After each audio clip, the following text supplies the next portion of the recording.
Thank you, Dean. Okay, so, what Adam said. All right, thank you very much.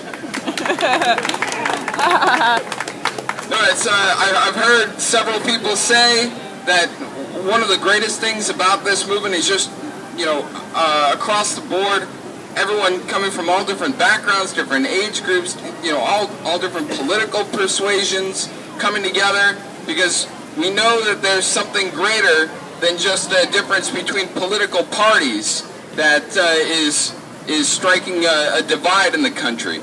That there's something that goes a little bit deeper than that. And so you see people from all around coming together. And we all know that what's bringing us together is the truth. We all have a curiosity about what the truth is, or not allowing the government to hide the truth from us. And I think that's a very powerful value to get behind.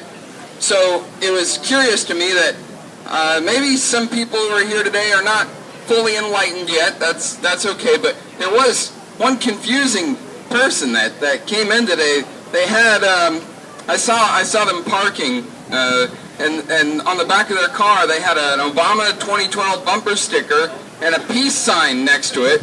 And I just thought, wow, wait a minute.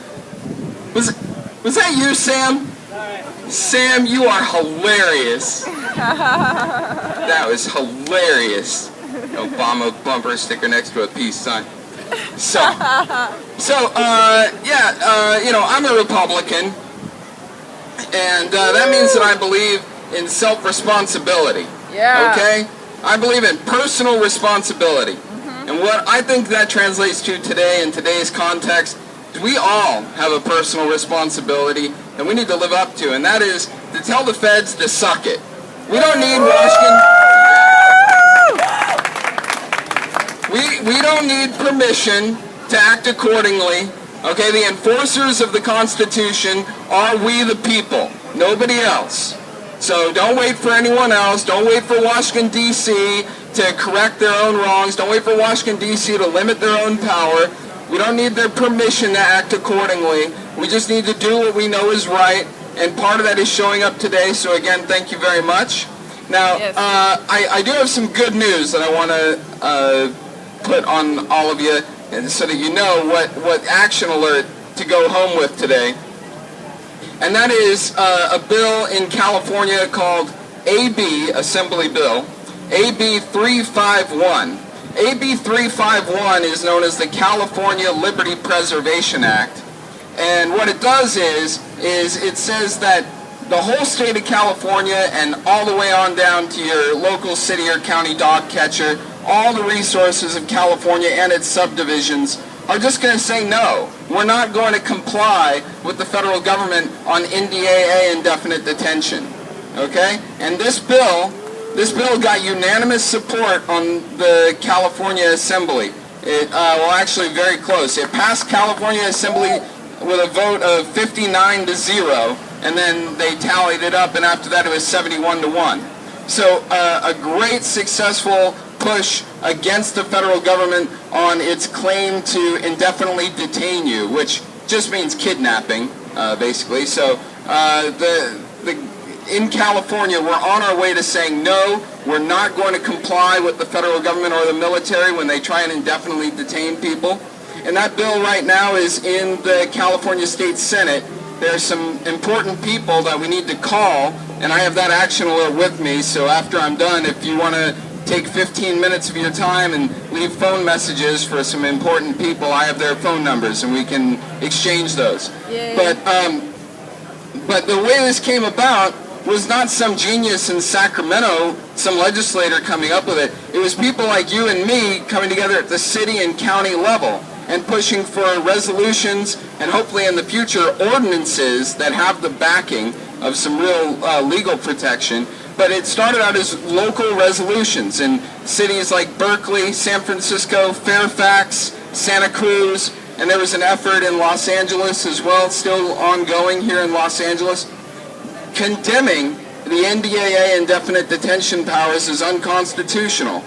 And now it's made its way into the California State Legislature. It's introduced by a Tea Party Republican who is just the most right-wing, crazy Tea Party Republican guy, so much that all the rest of the Republicans wouldn't even help him, wouldn't even support him.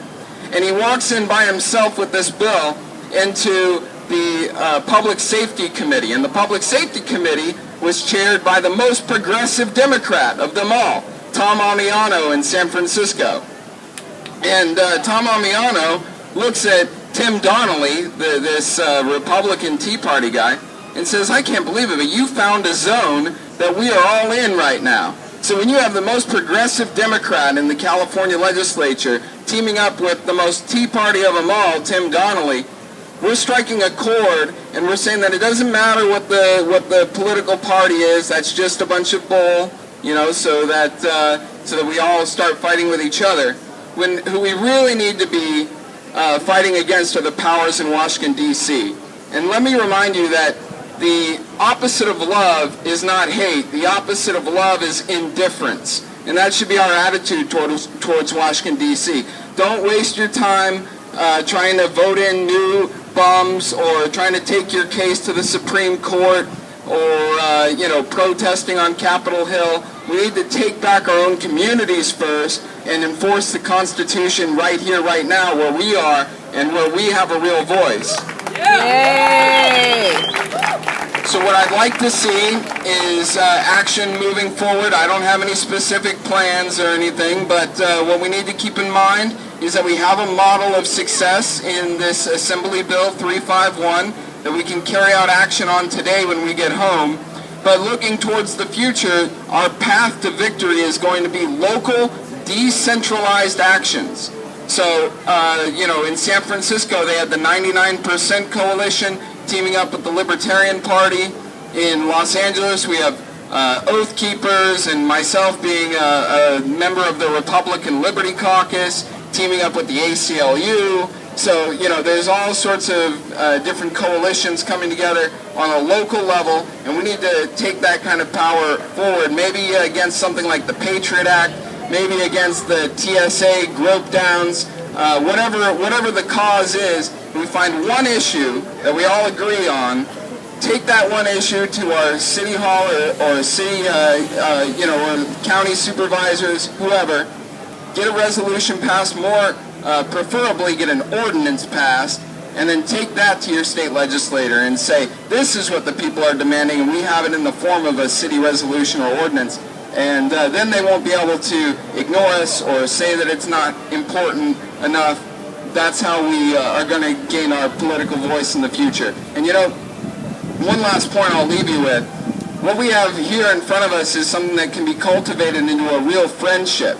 We can build real friendships with the people who are here on the ground today because we have something called sincerity, all right? And in Washington, D.C., it may seem like they're all friends. We all know that they are, friends behind the scenes. They might act like they're arguing Republicans and Democrats, but people say, oh, they're all actually friends. I would not lend them that much value to say that they're friends. They're accomplices, okay? They're accomplices. They're co-conspirators, but the reason why you can't call what they have real true friendship is because they lack sincerity. They're operating on fear and opportunism, completely different foundations from what we all came together here for. So just remember that we outnumber them, our powers are much greater, but we just can't waste our time, energy, money, and resources on giving them all the attention that they want, all the attention that the centralized corporate media wants us to give them. So let's just turn our backs on them, focus on what's important here in our communities, and it'll turn into something much bigger. Trust me, it's happening in states across the country, no matter what the issue is, marijuana, guns, whatever. You see the most progress going forward in terms of freedom, people acting locally. So let's keep that in mind. That's my time. Thank you all very much.